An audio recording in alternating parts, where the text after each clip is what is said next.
بوڑھیاں ہیں اور کیا کھیل رہی ہیں؟ تاش کے پتے. اچھا لگتے ہیں بڑھاپے میں یہ؟ ہمارے بوڑھے کو دیکھو، آدمی کا دل چاہتا ہے اس سے دعا کروائے کہ بابا جی میرے بھی سر پہ ہاتھ رکھ لو. جو تاش کھیل رہی ہو بیٹھ کے اس بڈھی سے دل چاہے گا؟ اسے تو آدمی نصیحت کرے گا کچھ اور کر لے. تھوڑے دنوں میں اتنا راشا آئے گا نا ہاتھوں میں تھوڑے دنوں میں کہ ایک پتے کے بجائے دو گر رہے ہوں گے، دو پتے ایک ساتھ گر رہے ہوں گے. تو اس لیے کارآمد بنا لو، کچھ تھوڑا بہت اللہ کا نام لے لیا کرو. دیکھنے میں تو ہم بھی نیک ہی لگتے ہیں، اللہ کرے نیک ہی ہوں. ٹھیک ہے، تو دعویٰ تو کوئی بھی نہیں کر سکتا کسی کے بارے میں کون نیک ہے کون برا ہے. قرآن نے دعووں سے منع بھی کیا. قرآن کے الفاظ ہیں فلا تزکوا انفسکم، ایک دوسرے کے نیک ہونے کا فتویٰ مت دیا کرو. یقینی طور پر نہیں، اچھا گمان سب سے رکھنے کا حکم ہے ہمیں. یقینی طور پر نیک نہیں کہا کرو کسی کو، وہ اللہ ہی جانتا ہے. هو اعلم بکم اذ انتم اجنۃ فی بطون امہاتکم. اللہ فرماتے ہیں زیادہ فنٹر گیری مت کیا کرو، وہ تمہیں اس وقت سے جانتا ہے جب تم ماں کے پیٹ میں تھے. سمجھ رہے ہو؟ جب اس وقت سے جانتا ہے، کیونکہ بچہ جو ہے نا، بچہ وہ بہادر ہوگا، بزدل ہوگا، طاقتور ہوگا، کمزور ہوگا، یہ سب چیزیں ہماری جینز میں شامل ہوتی ہیں. کیا ہوگا یہ سب کچھ پہلے سے ریٹن میں لکھا ہوا ہوتا ہے. تو اللہ فرماتے ہیں میں تو تمہیں اس وقت سے جانتا ہوں جب تم ماں کے پیٹ میں تھے، جب ماں بھی نہیں جانتی تھی. تو مجھے سب کے بارے میں سب پتہ ہے. تو جب اللہ کو سب پتہ ہے، جس کے پاس لوٹ کے جانا ہے، اچھے ہوگے تو وہ خود ہی بدلہ دے دے گا، برے ہوگے تو انتقام لے لے گا. خود جب یہ دعوے کرو گے تو اچھے ہونے کے دعوے کرو گے، اور اللہ جانتا ہے کہ تم اچھے نہیں ہو، تو یہ تمہارے حق میں برا ہو جائے گا. پھر سمجھ رہے ہیں، اچھے ہوگے بھی برے بن جاؤ گے. تو اس لیے بھائی یقینی طور پر تو کوئی نہیں کہہ سکتا، لیکن ہم نے ان کو دعوت اس لیے دی کہ تاکہ یہ جو نوجوان طبقہ ہے یہ دیکھے کہ بھائی دیکھو یہ لوگ بھی ہیں، یہ اپنے عروج کے وقت میں انہوں نے یو ٹرن لیا. میں یہ نہیں کہہ رہا کہ کرکٹ حرام ہے، ناجائز ہے، یہ ایک الگ بحث ہے کیا ہے، اس پر میں پہلے کئی دفعہ بات کر چکا ہوں. لیکن ٹائم ویسٹنگ بہرحال ہے. سمجھ رہے ہیں؟ دیکھو ہمارے ہاں قوم کی جو خدمت ہے نا، اس کی ابھی تک ڈیفینیشن ہی نہیں پتہ چلی ہے کہ خدمت کہتے کس کو ہیں. سمجھ رہے ہیں؟ وہ چیزیں جن کو پرانے زمانے میں ٹائم ویسٹنگ سمجھا جاتا تھا، اب اس پہ خدمت کا لیبل لگا کے مارکیٹ میں اس کو چلا دیا. ایک دفعہ یورپ میں ایک ہمارے دوست ہیں، وہ بہت وہاں انہوں نے ڈگری حاصل کی ہیں، یونیورسٹی میں پڑھے ہیں، اور میڈیا کی لائن سے ان کا خاص تعلق ہے. تو انہوں نے مجھے بتایا کہ جب یہ بڑی طاقتیں ان کو کسی چیز کو حلال کرنا ہوتا ہے نا، جیسے افغانستان میں چرس پہ پابندی کہ وہی چرس بیچنے پر پابندی، پاکستان کو بھی پابندی، لیکن جب ان لوگوں کو کچھ ایکسپورٹ کرنا ہوتا ہے تو نام چینج کر کے خوبصورت پیکنگ کر کے اسی چیز کو بیچتے ہیں. انہوں نے کہا انہوں نے چرس اگر بیچنی ہوئی نا، اگر ان کا ارادہ ہوا کہ ہم چرس بیچتے ہیں، تو ڈپریشن کی ایک میڈیسن، صحیح ہے نا، وہ نام دے کر اور خوبصورت پیکنگ میں چمک پٹیوں میں لپیٹ کے اس کو ایکسپورٹ کرنا شروع کر دیں گے. تو یہ دنیا، یہ سیزن اسی چیز کا چل رہا ہے. ہائے ہائے کیسے سمجھائیں بھائی، یہ جو مارکیٹ میں جو سیزن چل رہا ہے نا، وہ یہی چل رہا ہے کہ غلطی کو چھوڑو مت، غلطی پہ لیبل کیا کر دو، اچھا لگا. اللہ تعالیٰ نے فرمایا کہ ہم نے انسان کو جس مادے سے بنایا ہے، ہمیں معلوم ہے کہ انسان کی فضیلت اس میٹیریل کی بیس پہ نہیں ہے جس میٹیریل سے اس کو بنایا گیا ہے، بلکہ انسان کی فضیلت اس بیس پر ہے کہ اس کے اندر علم اور عمل کی صلاحیت اللہ نے رکھی ہے. دو چیزیں، یہ دونوں چیزیں جانوروں میں نہیں ہے. دیکھو امتحان کس سے لیا جاتا ہے؟ جس میں سیکھنے کی صلاحیت ہو. امتحان اس سے لیا جاتا ہے جس میں سیکھنے کی صلاحیت ہو، اور اس سیکھنے کے بعد جب اس کو پتہ چل جائے کہ صحیح کیا ہے اور غلط کیا ہے، تو صحیح کام وہ کر سکے اور غلط سے وہ بچ سکے. یہ صلاحیت کیا جانوروں میں پائی جاتی ہے؟ وہ تھوڑا بہت سیکھ لیتے ہیں، بس جیسے کتے کو یہ سکھا دیا کہ ہیروئن اور چرس کہیں نظر آئے تو سونگ کے بتا دینا، اور کس پہ بھونکنا ہے کس پہ نہیں بھونکنا. یہ چھوٹی موٹی صلاحیتیں تو اللہ نے دی ہیں جانوروں کو. جانور آوازوں پہ سیٹ ہو جاتے ہیں. آپ خاص قسم کی آواز نکالیں اور جانوروں کو اس آواز نکالنے کے بعد کھانا کھلائیں، تو جس دن آپ آواز نکالیں گے وہ سمجھ جائے گا چارہ ڈلنے والا ہے، کھانا ڈلنے والا ہے. تو اس سے زیادہ ان میں سیکھنے کی، یعنی یہ تو وہ سیکھنا ہے کہ جو ان کی زندگی کی بقا کے لیے ضروری ہے. اس سے زیادہ جانوروں کے اندر اللہ نے سیکھنے سمجھنے کی صلاحیت نہیں رکھی ہے. اور جب سیکھنے کی صلاحیت ہی نہیں ہے تو ان کو پتہ کیا چلے گا کہ اچھا کیا ہے غلط کیا ہے. شیر ظلم کرتا ہے جانوروں پہ آپ اسے سمجھا سکتے ہو کہ تم نے کل تو ہرن کھایا ہے، ابھی چھوڑو، ایک ہفتہ بعد دوبارہ ٹرائی مارنا ہے بھائی، ابھی تھوڑا دوسروں کو کھانے دو۔ آپ نے دیکھا ہوگا کوئی دوسرا جانور شکار کرے، شیر آ کے اٹھا کے لے جاتا ہے، مگرمچھ بھی ایسے ہی کرتا ہے۔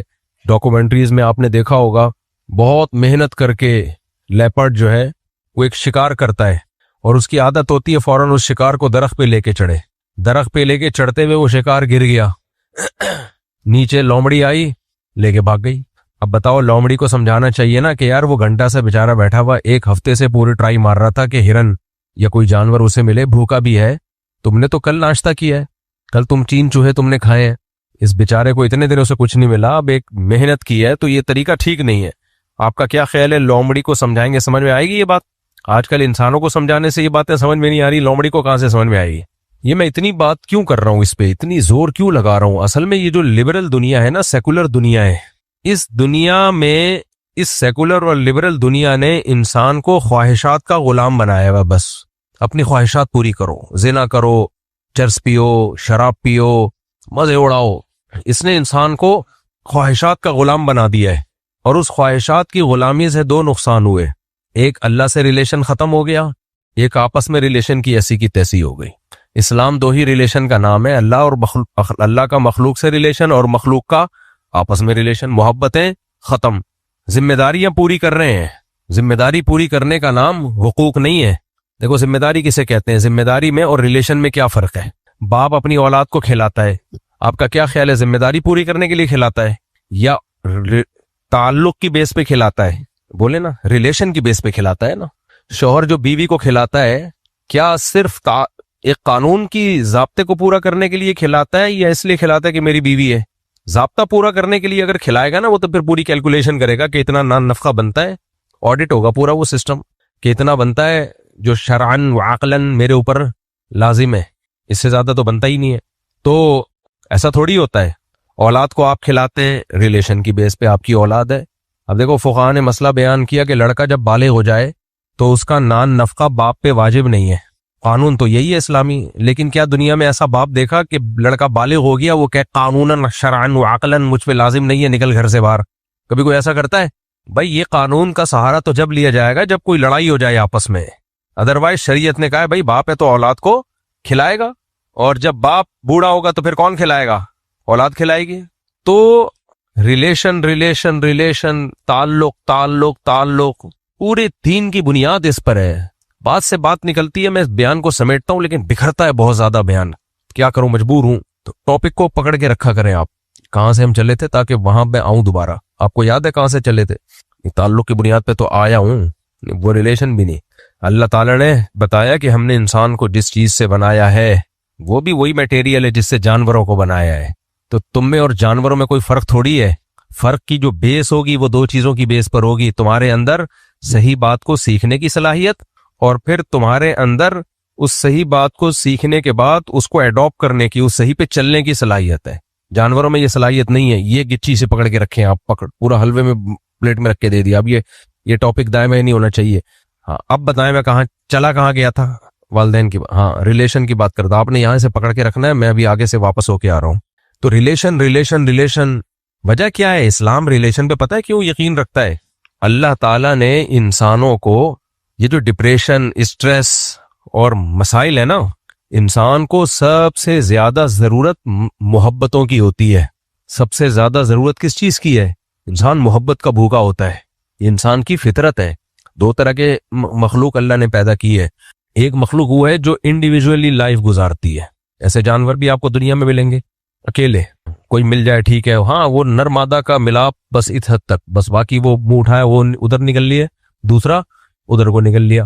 لیکن کچھ جانور پورے گروپ کی شکل میں رہتے ہیں، آپ نے دیکھا ہوگا چیونٹیاں اپنے گروپ سے الگ ہو جائے، اپنی قطار سے الگ ہو جائے تو اس کی موت ہے۔ شہد کی مکھیاں انڈیویجول لائف گزارتی ہیں یا پورا ایک پریوار ہوتا ہے ان کا؟ ہے ایسا نہیں ہوتا ایک مکھا مکھی نے ایک فلیٹ بک کرایا وہیں زندگی گزار رہے ہیں، نہ بھائی پورا خاندان ہے، پورا ایک پریوار ہے، مل جل کے کام تقسیم ہے، ایک دوسرے کے لیے لڑتی بھی ہیں۔ تو انسان کا شمار اس مخلوق میں ہے جس کو پورا ایک ریلیشن کا ایک پیکج چاہیے، اس پیکج میں کہیں بھی کمی ہوئی نا اس کی زندگی میں ڈسٹربنس ہوگی، اس کی زندگی مکمل نہیں ہو سکتی۔ وہ کیا چاہیے اس کو؟ سب سے پہلے تو ایک عدد اماں چاہیے، وہ تو سب کو نیچرلی ملی جاتی ہے، اس کے بغیر بندہ پیدا ہی نہیں ہوتا۔ ایک عدد کیا چاہیے؟ ابا چاہیے۔ اب وہ بعض لوگوں کے ہاں ہوتا ہے، بعض لوگوں کے ہاں نہیں ہوتا۔ مسلمانوں کے ہاں ہوتا ہے، غیر مسلموں میں بہت سے غیر مسلم ایسے ہیں جن کے ابا مارکیٹ سے شارٹ ہو گئے، ابا ہوتے ہی نہیں، تو زندگی وہیں سے برباد ہونا شروع، باپ ہی نہیں ہے۔ پھر باپ کی طرف سے جو رشتے ہیں، چچا اور ماں کی طرف سے جو رشتے ہیں، پھر بہن بھائیوں کے، اگر آپ کے بہن بھائی نہیں ہیں آپ میں کمی رہ جائے گی، آپ میں کمی رہ جائے گی۔ اصل میں لوگ کہتے ہیں کہاں کمی رہ گئی، وہ دیکھو نا صحیح تو بندہ ہے بھائی، وہ کمی رہ گئی ہوتی ہے، آپ نے چونکہ جن میں کمی نہیں ہے وہ دیکھے نہیں ہوتے، تو اس لیے آپ کو وہ کمی والا نارمل لگ رہا ہوتا ہے۔ کبھی میرے پاس لاؤ تو میں بتا دوں گا کہ نارمل ہے یا اس میں کمی ہے۔ آپ بہن بھائیوں کی بات کر رہے ہو، دو بچوں میں جب وقفہ زیادہ ہو جائے نا تو بھی بڑا بچہ ڈسٹرب ہو جاتا ہے۔ بڑے بچے کو اپنے قریب العمر بھائی یا بہن چاہیے کھیلنے کے لیے، اگر اس میں بھی وقفہ زیادہ ہو گیا تو وہ بھی ڈسٹرب ہوتا ہے، اس کی لائف میں بھی رنگینیاں ختم ہو جاتی ہیں، دیر سے بولنا سیکھتا ہے، اپنے دکھ درد کی باتیں کسی کے ساتھ شیئر نہیں کر سکتا، بیسیوں مسائل کھڑے ہوتے ہیں۔ خیر، پھر انسان کو دوست احباب بھی چاہیے، انسان کو قوم بھی چاہیے، خاندان بھی چاہیے، بیسیوں قسم کے ریلیشن ہے جس میں انسان پلتا بڑھتا ہے۔ پھر اگر وہ مالدار ہے تو اس کو ریلیشن چاہیے، غریب اس سے محبت کریں، اس کے لیے اسلام نے زکوٰۃ اور صدقات و خیرات کا نظام دیا کہ مالدار غریبوں کو کھلائیں گے۔ سمجھ رہے ہو کہ نہیں سمجھ رہے؟ اور کس کے لیے؟ صرف اللہ کے لیے کھلائیں گے۔ اب اگر مالدار غریبوں کو کھلا رہا ہے اپنے فائدے کے لیے، جیسے کمپنیاں کر رہی ہوتی ہیں، تو وہ غریب کے دل میں محبت تھوڑی پیدا ہوگی، غریب کو پتا ہے اس کا مفاد ہے۔ جیسے فیکٹریوں میں سیٹ صاحب غریبوں کو تنخواہیں دیتے ہیں، کھلا رہے ہیں نا کہ نہیں کھلا رہے، لیکن ان تنخواہوں سے ملازم کے دل میں سیٹ کی محبت نہیں پیدا ہوگی، بلکہ ملازم کہے گا ہماری فیکٹری چل ہی اس سے رہی ہے تو کھلا دیا تو کیا ہو گیا، کھلا دیا تو کیا ہو گیا۔ لیکن زکوٰۃ اور صدقہ خیرات میں یہ تصور نہیں ہوتا، بلکہ وہاں تو یہ انما نطعمکم لوجہ اللہ، بھائی ہم تمہیں اللہ کے لیے کھلا رہے ہیں، اللہ دینے والا ہے، ہم تقسیم کرنے والے، ہمارا ہے ہی نہیں، یہ تو اللہ کا دیا ہوا مال ہے، اللہ نے کہا ہے کہ دو، تو ہمارا تو ہے ہی نہیں، یہ تو شکریہ بھی نہیں مانگتے ہم تم سے، لا نرید منکم جزاء ولا شکورا، ہم تم سے اس کا بدلہ بھی نہیں مانگتے اور اس کا شکریہ بھی نہیں مانگتے، تھینک یو بھی مت کہنا ہمیں، ایسا نہ وہ ثواب ضائع ہو جائے ہمارا۔ تو بتاؤ اس سے امیر کا غریب سے ریلیشن بنے گا کہ نہیں بنے گا؟ ہے بھائی۔ پھر اپنے رشتہ داروں پہ خرچ کرنا، رشتہ داروں پہ خرچ، زکوٰۃ دینے کا دگنا ثواب بتایا نبی صلی اللہ علیہ وسلم نے۔ کیوں بتایا دگنا؟ رشتہ جڑے گا بھی اس سے اور صدقے کا ثواب بھی ملے گا، تو صدقے کا تو مل ہی رہا ہے، دوسرا رشتہ جوڑنے کا بھی ثواب مل رہا ہے، رشتہ جوڑنے کا بھی ثواب مل رہا ہے۔ تو اچھا، اب مسئلہ کیا ہے؟ جب رشتوں کو جوڑنے کا حکم دیا نبی صلی اللہ علیہ وسلم نے، یہاں بیان میں خواتین بھی آتی ہیں، خواتین کا کام بہت امپورٹنٹ ہے رشتے جوڑنے میں۔ آج کل توڑنے کا کردار زیادہ ہو رہا ہے، جوڑنے کا کردار کم ہو رہا ہے۔ ہر وہ چیز جو رشتے توڑنے کا ذریعہ بنتی ہے اس پہ پابندی لگائی۔ غیبت کرنے سے رشتے جڑتے ہیں یا ٹوٹتے ہیں؟ ٹوٹتے ہیں، غیبت پہ پابندی لگائی۔ اور خواتین کو الگ سے حکم دیا گیا غیبت سے بچنے کا، کیونکہ مرد تو مصروف ہوتے ہیں سارا دن جاب، خواتین گھر میں بعض دفعہ فارغ ہوتی ہے، دو انٹیاں آگے بیٹھ جائیں گی تو کسی تیسری انٹی کی برائیاں شروع۔ نبی صلی اللہ علیہ وسلم کے پاس دو خواتین آئیں، آپ نے فرمایا تمہارا روزہ ہے؟ انہوں نے کہا ہاں۔ فرمایا نہیں تمہارا روزہ نہیں ہے۔ انہوں نے کہا ہم نے تو روزہ کی نیت کی۔ آپ نے فرمایا الٹی کرو۔ جب الٹی کی نا تو اس میں گوشت کے لوتھڑے نکلے، تو آپ نے فرمایا تم نے کسی کی غیبت کی تھی۔ کتنا بڑا جرم ہے دیکھو غیبت کرنا، کہ وہ باقاعدہ نبی کے معجزہ کے طور پر اللہ نے وہ گوشت کے لوتھڑے نکال دیے ان کے، کہ یہ تم نے کھایا ہے، مردہ کا گوشت کھایا ہے تم نے۔ اور آج ہماری کوئی محفل غیبت کے سے پاک ہوتی ہے؟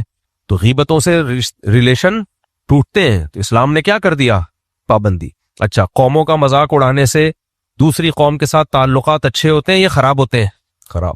جتنی بھی قوم پرستی ہے، پٹھان ایسے ہوتے ہیں، مہاجر ایسے ہوتے ہیں، پنجابی ایسے ہوتے ہیں، سندھی ایسے ہوتے ہیں، سرائکی ایسے ہوتے ہیں۔ ابے جب آپ نے بول دیا کہ مہاجر ایسے ہوتے ہیں یا پنجابی ایسے ہوتے ہیں، کوئی پنجابی بیٹھا ہوا ہو، اس کے دل میں فوراً پتہ ہے شیطان ڈالے گا کہ اس کی قوم کا مذاق اڑاؤ، یہ مہاجر ہے پنجابیوں کا مذاق اڑا رہا ہے، تو پنجاب والا فوراً کہے گا نہیں نہیں مہاجر ایسے ہوتے ہیں، ان میں تو یہ خرابی ہوتی ہے۔ تو ایک دوسرے کی خرابیاں نکالتے رہو گے، بالآخر یہ قوم پرستی بڑھے گی اور بالآخر تلواریں نکلیں گی اور بالآخر ایک دوسرے کو مارنا کوٹنا شروع کر دیں گے۔ اور یہ قوم پرستی کی جنگ ایسی ہے، اس کا کوئی اینڈنگ پوائنٹ ہے ہی نہیں۔ کیوں اینڈنگ پوائنٹ نہیں ہے؟ فرض کرو مہاجروں کی پنجابیوں سے اللہ نہ کرے لڑائی ہو گئی، پنجابی ایسے ہوتے ہیں اور جیت گئے، فرض کرو، میں فرض کر رہا ہوں، کوئی جتوا نہیں رہا، مہاجر جیت گئے اور وہ ان کا غلبہ ہو گیا، تو پھر مہاجروں میں 20 قومیں ہیں، بہاری الگ ہیں، ملواری الگ ہیں، ہے بھائی، دہلی کے الگ ہیں، یو پی کے الگ ہیں، سب کے اس بولنے کا لب و لہجہ بھی تھوڑا تھوڑا الگ ہے۔ دہلی والے تھوڑا سا الگ اسٹائل سے بولتے ہیں. ہم لوگ سہارنپور کے, ہماری زبان میں تھوڑی شدت ہے, تشدید لگا دیتے ہم لوگ. سہارنپور کی جو اردو ہے نا اس میں شدت ہے. تو پھر وہ آپس میں لڑ رہے ہیں, تو لڑ کے کوئی پھر بھئی وہ تو بہاری ہے نا, تو ہم بہاری نہیں ہے. وہ تو قوم کی کوئی آخر میں 2-4 آدمی باقی رہ جائیں گے, کیونکہ قوم کے اندر قومیں ہوتی ہیں. پنجاب کے اندر کتنی قومیں ہیں, ارائی الگ ہے, راجپوت الگ ہے, گجر الگ ہے, 20 قسم کی قومیں. ہزارہ کے اندر پٹھانوں میں بہت قومیں ہیں. تو بھائی یہ تو ابھی وہ اس لیے آپس میں نہیں لڑ رہے کہ دوسرے لڑنے کے لیے موجود ہیں. جب دوسری لڑائی ختم ہوگی تو پھر آپس میں لڑو گے. تو اس لیے اسلام نے قوم پرستی کی بنیاد ہی کو جڑ سے اکھاڑ دیا ہے, بنیاد کو جڑ سے اکھاڑ دیا. کیوں؟ اس سے نفرتیں پیدا ہوتی ہیں.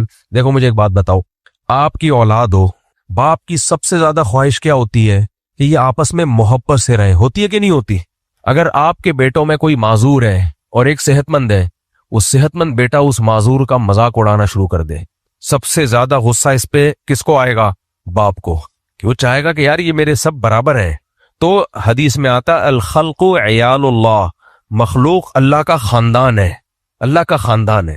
اللہ چاہتے ہیں یہ سب آپس میں محبت سے رہیں, لڑے نہیں. کس طرح سے رہیں؟ آپس میں محبت سے رہیں. تو محبت سے رہنے کے لیے ضروری تھا صحت مند کسی معذور کا مذاق نہ اڑائے. اس لیے ہمیں حکم دے دیا لا تلمزوا انفسکم, کسی کا مذاق نہ اڑایا کرو. اندھا ہے, کانا ہے, لنگڑا ہے, یہ مذاق مت اڑایا کرو.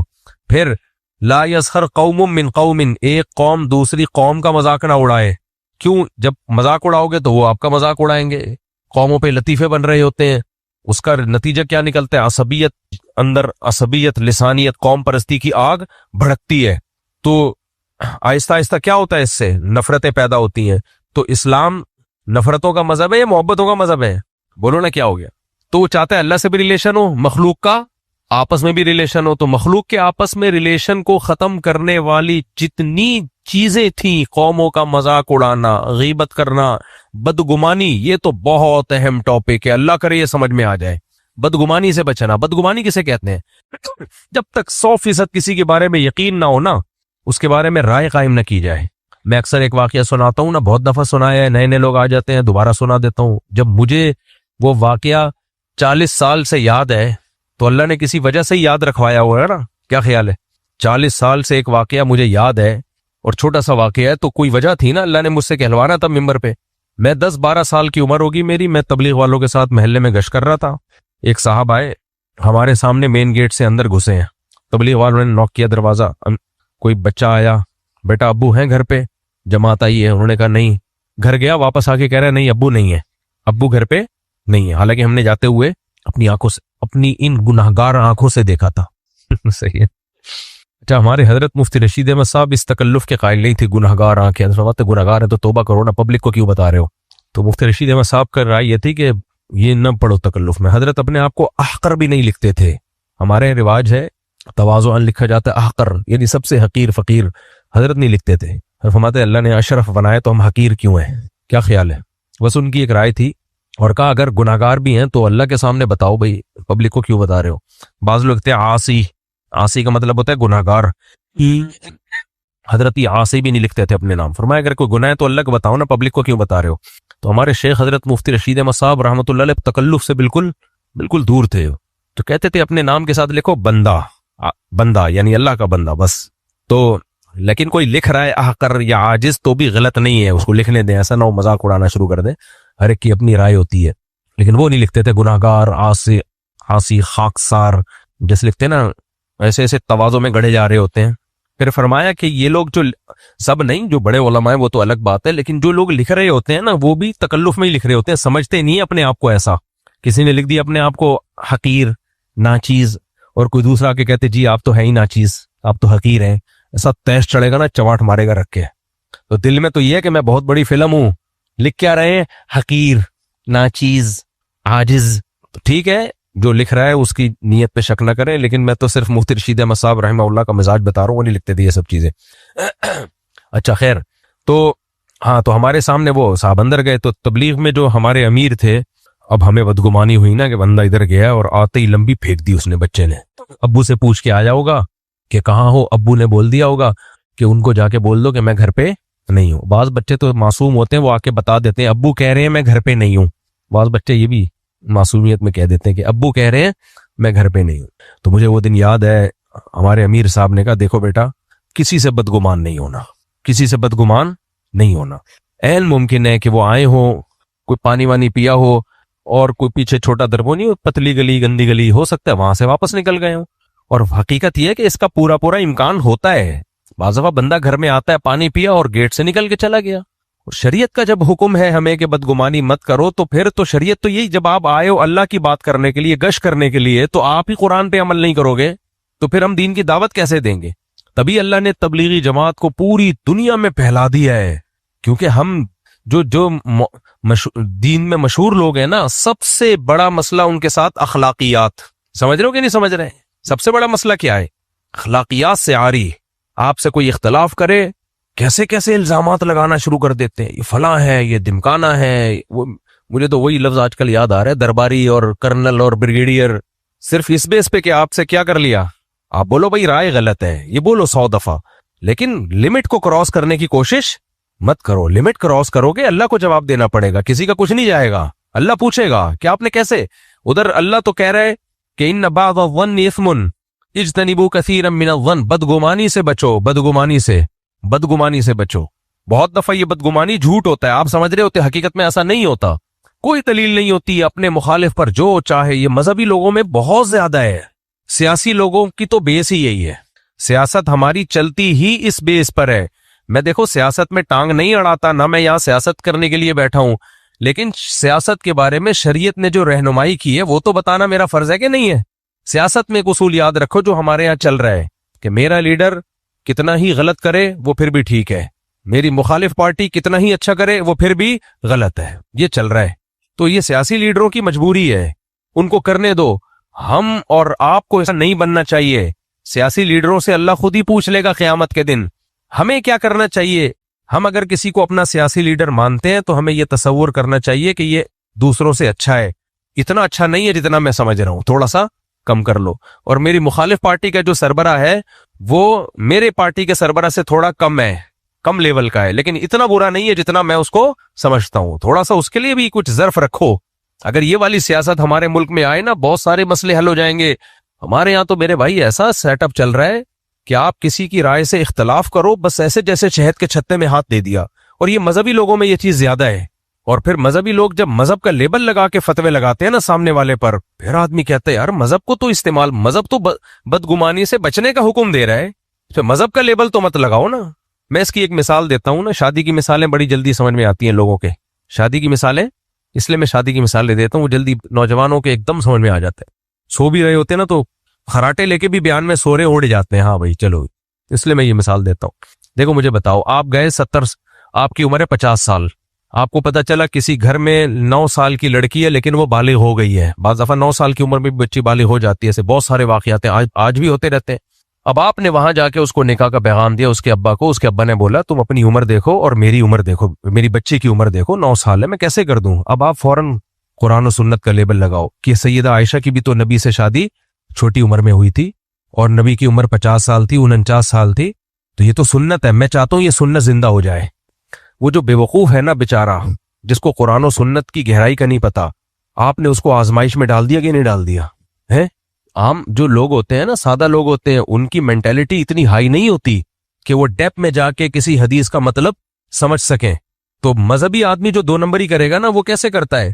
یہ سب میں نے دیکھے ہوئے واقعات، میں ہوائی باتیں نہیں کر رہا. تو وہ کہے گا بھائی نبی صلی اللہ علیہ وسلم نے بھی تو کیا ہے، تو یہ تو سنت ہے، یہ سنت زندہ ہونی چاہیے، وغیرہ وغیرہ وغیرہ وغیرہ. لوگ ڈر جاتے ہیں کہ یہ پتہ نہیں. حالانکہ یہ بے موقع آپ حدیث سنا رہے ہیں. آپ اپنی بچی کو رکھ کے سناؤ، آپ کی بیٹی کا رشتہ کسی 40-50 سال کی عمر کا آئے اور اس کی بچی کی عمر 10-11 سال ہو، آپ کبھی کرو گے یہ؟ نہ. تو بالکل سیاسی لوگوں میں یہی ہو رہا ہے. سمجھ رہے ہو کہ نہیں سمجھ رہے؟ جب اپنے مخالف کو نیچا دکھانا ہے تو ان کو قرآن کی آیتیں بھی ملیں گی، ان کو حدیثیں بھی ملیں گی، صحابہ کے واقعات بھی ملیں گے. لیکن جب وہی اپنے اوپر آئے گی تو پھر ان حدیثوں کا مطلب اصل میں یہ تھا. اس حدیث کا مطلب اصل میں، اب آپ گئے 9 سال کی بچی کا رشتہ لینے، آپ 50 سال کے ہو، وہاں حدیث سنا رہے ہو کہ نبی تو کی ہے. اور جب آپ کی بیٹی کے لیے آیا تو آپ کیا کہو گے؟ بھائی وہ جو نبی نے کیا اس کا تو مطلب یہ تھا. یہ کہو گے کہ نہیں کہو گے؟ وہ تو پیغمبر تھے، پیغمبر سے بڑا کیا عہدہ ہو سکتا ہے بھائی؟ وہ تو 60 سال کے بھی ہوتے تو حضرت عائشہ نے اس نکاح پہ رش کیا. آپ پیغمبر تھوڑی ہو. لیکن پتہ ہے آپ کیا کہو گے؟ پیغمبر نہیں، لیکن العلماء ورثۃ الانبیاء، علماء پیغمبروں کے وارث ہوتے ہیں.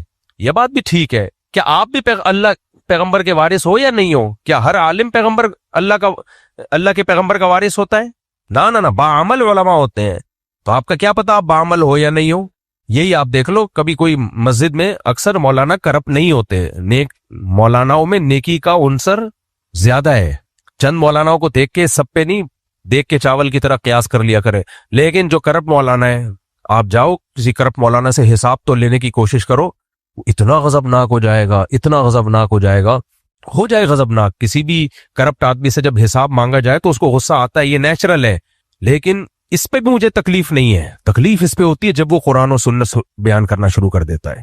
آپ جب اس سے پوچھو گے کہ پیسوں کا حساب دو، جب وہ نہیں دے گا تو غصہ آئے گا نا. یار آپ کو حساب دو، آپ کو کمیٹی میں ہم نے جو رکھا ہے، یا آپ کو جو صدر بنایا، یا آپ کو جو امام ہو، آپ نے جو اتنا چندہ لیا، کس کس سے لیا، کہاں خرچ کیا، بتاؤ.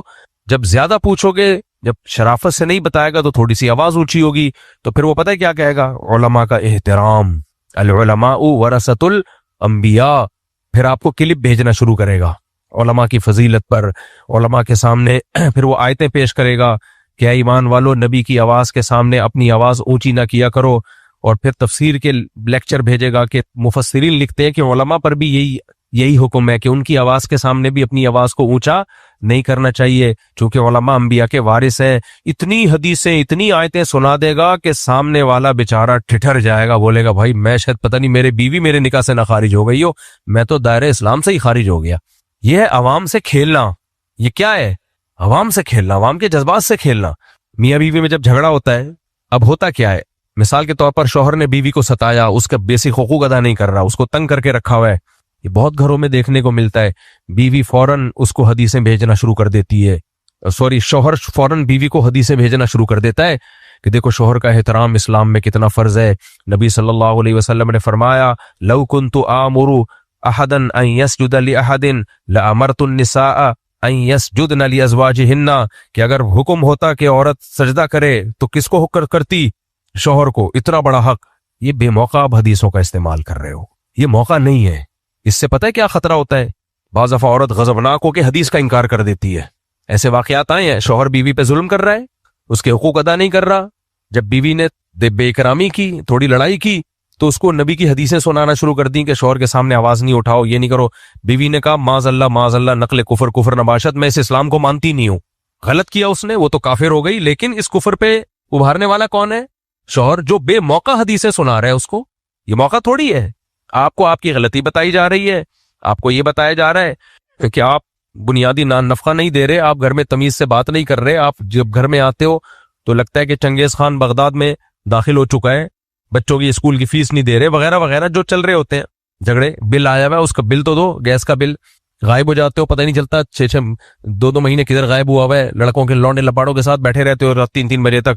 تو اب جب وہ لڑائی کرے گی تو فوراً شوہر کے حقوق بیان کرنا.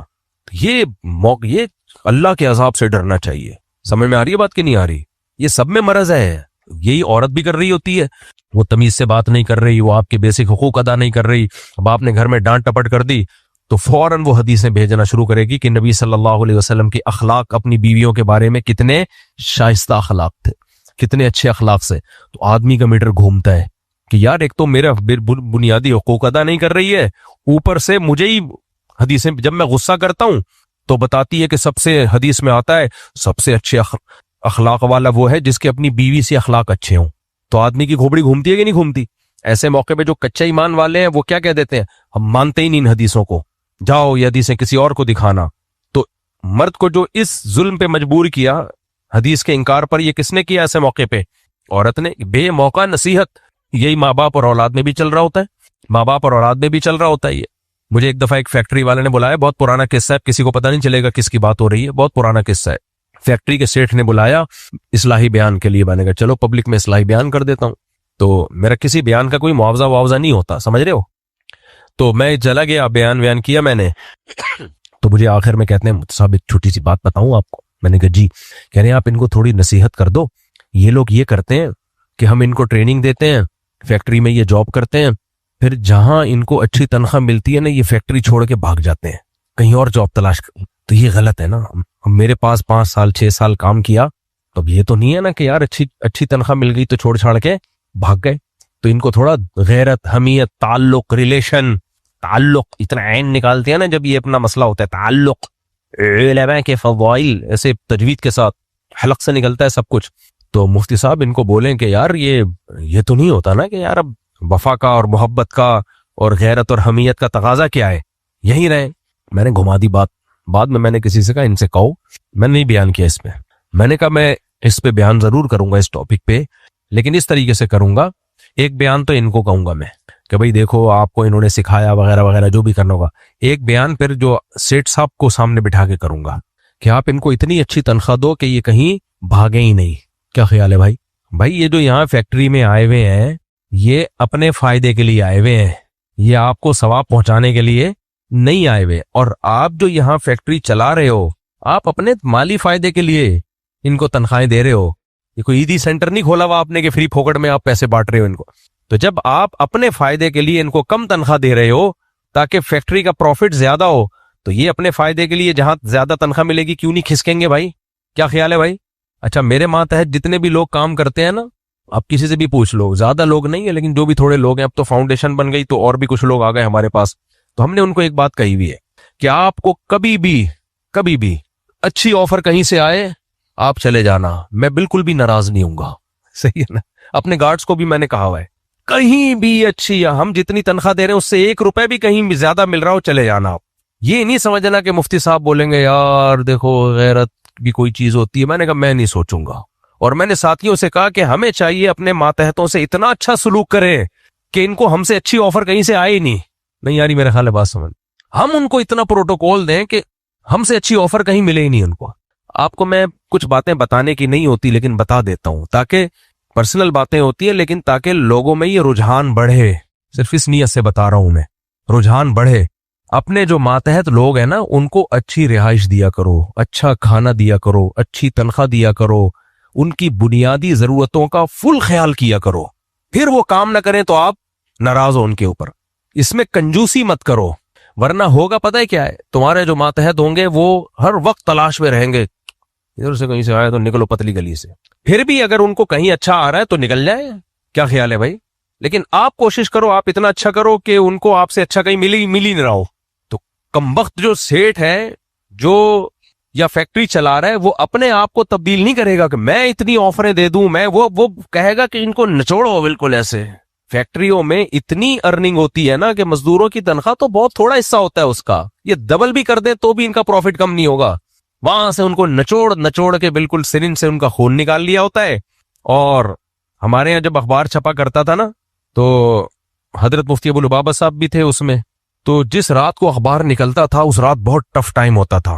تو استاد جی تھے ہمارے حضرت مفتی ابو لبابہ صاحب، وہ کہتے تھے کہ بھئی کھانا ہمیں اس رات ٹائٹ کھلانا ہے، یعنی ادارے کی طرف سے. تو ایک دن کیا ہوا، دال وال آ گئی. صبح جو اخبار چھپا ہے نا پرنٹ دھندلا تھا اس میں. تو ادارے نے کہا کہ یار یہ اخبار میں خبر وہ دھندلے نہیں آ جاتے پرنٹ بعد خبر. تو استاد جی نے کہا کہ جب دال کھلاؤ گے تو پرنٹ دھندلا ہی آئے گا. تو کام دبا کے لو جو ذمہ داری بنتی ہے، لیکن سلوک اچھا کرو، تنخواہیں ان کو زیادہ دو، ان کے بینیفٹس دو، جو کوئی جائز مطالبہ ہے وہ پورا کرو. اپنی طرف سے جتنا بنتا ہے نا اس سے زیادہ کرو. سمجھ رہے ہو کہ نہیں سمجھ رہے؟ جتنا بنتا ہے نا اس سے زیادہ کرو. تو اگر اللہ نے گنجائش دی ہے، نہیں دی ہے تو ایک الگ بات ہے. تو خیر کہاں سے کہاں بات چلی گئی. تو میں یہ بتا رہا تھا، یہ فیکٹری پہ نہیں بیان کر رہا تھا میں، ہاں بدگمانی والی بات کر رہا تھا کہ اسلام نے بدگمانی سے بچنے کا حکم کیوں دیا. ہاں میں یہ بتا رہا تھا کہ دیندار لوگ کیا کرتے ہیں، قرآن و سنت کا نا، دیندار سے میری برات جن کو تھوڑا بہت قرآن و سنت آتا ہے، جس بیچارے کو آتا ہی نہیں وہ کون سی حدیث پیش کرے گا. لیکن جن کو آتا ہے نا وہ بے موقع حدیثیں سنانا شروع کر دیتے ہیں، بے موقع قرآن کی آیتیں پڑھنا شروع کر دیتے ہیں. تو یہ غلط ہے، یہ اللہ کے غضب کو دعوت دینے والی بات ہے. آپ خود زیادتی کر رہے ہو. ہاں میں امام کی مثال دے رہا تھا کہ وہ کرپشن کر رہا ہو، آپ بولو یہ غلط ہے تو قرآن و سنت بیان کرنا شروع. قرآن و سنت. ایک لاہور میں ایک عامل ہے، روحانی عامل، تو آپ کو پتہ ہے سارے ماشاءاللہ 2 نمبر ہی ہوتے ہیں. اللہ کا بڑا فضل ہے کہ ایک بھی میں نے روحانی عامل 1 نمبر نہیں دیکھا. یہ اللہ کا فضل کیوں ہے کہ اللہ نے میری بات کو سچا رکھا ہوا ہے اب تک. کیونکہ میں کہتا ہوں روحانی عامل جتنے سارے ایک ہی جیسے، یا تو فراڈی ہوتے ہیں یا اوپر سے کھسکے ہوئے ہوتے ہیں. تو کوئی ایک آدمی ایسا نکلا نا جس کے بارے میں کسی وہم ہوا کہ یہ شاید کھسکا ہوا نہیں ہے، تو پتہ چلا وہ بھی کھسکا ہوا ہے. تو یہ اللہ کا بہت بڑا فضل ہے میرے اوپر، کہ میرے اوپر اس لیے کہ میں نے یہ دعویٰ کیا ہوا ہے نا، تو آج تک یہ دعویٰ کہیں بھی جھوٹا ثابت نہیں ہوا. اچھا کچھ لوگ پتہ ہے امام حرم کوئی جو حرم میں کوئی بیت اللہ کی چابیاں، اب میں نام نہیں لوں گا ان کا، وہ ایسا نہ ہو کہ مسئلہ ہو جائے میرے لیے. حرم میں کوئی بڑے بڑے بزرگ شخصیت ہیں، تو کچھ لوگ پاکستان سے جا کے ان بزرگ شخصیت پہ دم بم کرتے ہیں اور پھر وہ کہتے ہیں دیکھو ہم تو ان کا علاج کر کے آئے ہیں. یہ بھی بہت چل رہا ہے، حرم میں فلاں بزرگ کا علاج کر کے آئے. وہ میں نے بزرگ کے بارے میں معلومات کروایا، وہ بیچارے وہم کے مریض ہیں، ان کو کسی نے بتا دیا آپ پہ جن، حالانکہ کچھ بھی نہیں ہے. تو کچھ وہمی ہوتے ہیں، نیک بھی ہوتے ہیں لیکن وہمی تو بن جاتا ہے نا.